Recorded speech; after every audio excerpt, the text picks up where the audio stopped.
Bumalik nga uli kami sa dam at pinakati nga uli ito. At ang dami nga naming nahuli sa pagbalik namin. Bali ito na nga yung part 2 ng aming pagpunta dito. At talaga namang napakasaya manghuli dito at nasa babawan lang ang mga isda. Pero teka, intro, pasok! Kasarapan nga.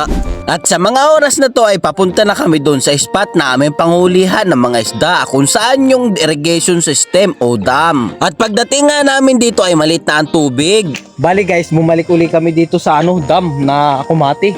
Ay sinundan namin yung aming unang kasama kasi yung una namin kasama ay nauna na sa amin. Ay susundan namin kung makikita pa namin, di mas maigi.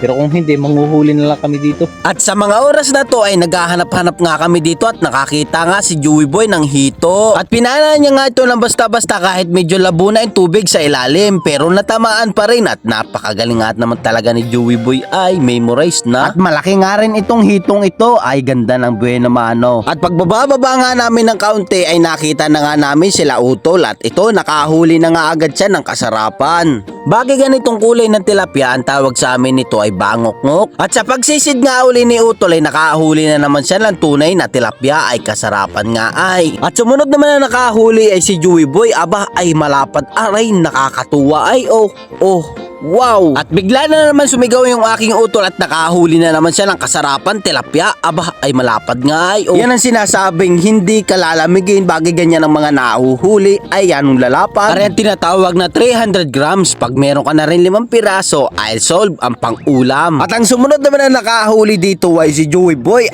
Ay kalaparan nga ay Halos magsisinlaki ang mga nahuhuli nga naman dito ni Joey Boy. Nakakatuwa ay parang binibili lamang sa palengke. At nagsunod-sunod nga dito si Joey Boy makahuli ng mga kasarapan tilapia. Aba ay piling-pili ang mga nahuli ni Joey Boy. Ang lalapad, pare-pareho halos ang lapad. At sa mga oras na to ay naka-double kill pa nga siya. Aba ay pareho ang laki ay kasarapan nga aray. At shoutout nga pala dito kay Idol Minya Gilbert Vlogs. Watching daw siya from Taiwan. Maraming salamat sa iyo Idol. Ingat ka po palagi. God bless. At dito nga nakahuli na naman si Joey Boy ng tilapia. Ay kay naman pagkakarami nga naman tilapia dito ay ang lalapad pa. At dahil nilalamig na yung aking Utol ay ito naman sisisid yung isa naming kasama. Susubukan daw niya sumisid baka makahuhuli siya at di pa siya malunong. Aray mo, bulol pa. At dito nga nakahuli na yung aking pamangkin ng kalaparang tilapia. Aba ay swabe ay Ay anong lapad nga naman At paglingon ko nga sa kabilang side ay nakahuli na naman si Joey Boy ng kalaparang tilapia. Aba ay nakakatuwa nga naman ay. Ito yung sinasabing nag-i-enjoy ka na habang nanguhuli ng isda tapos pag uwi mo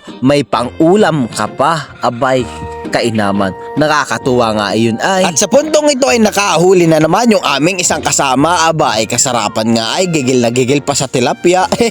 At dito naman sa may malaking bato ay nakahuli na naman si Joey Boy ng kasarapang hito. Aba ay anong laki. Pag meron ka na rin 3 piraso sigurado ang 1 kilo. At para doon nga pala siya hindi ko pa na siya shoutout ay comment na lang po uli kayo. Maraming salamat sa inyong suporta. Abot dito lang aming video. Araw-araw sipag lang. Patungo sa bukas.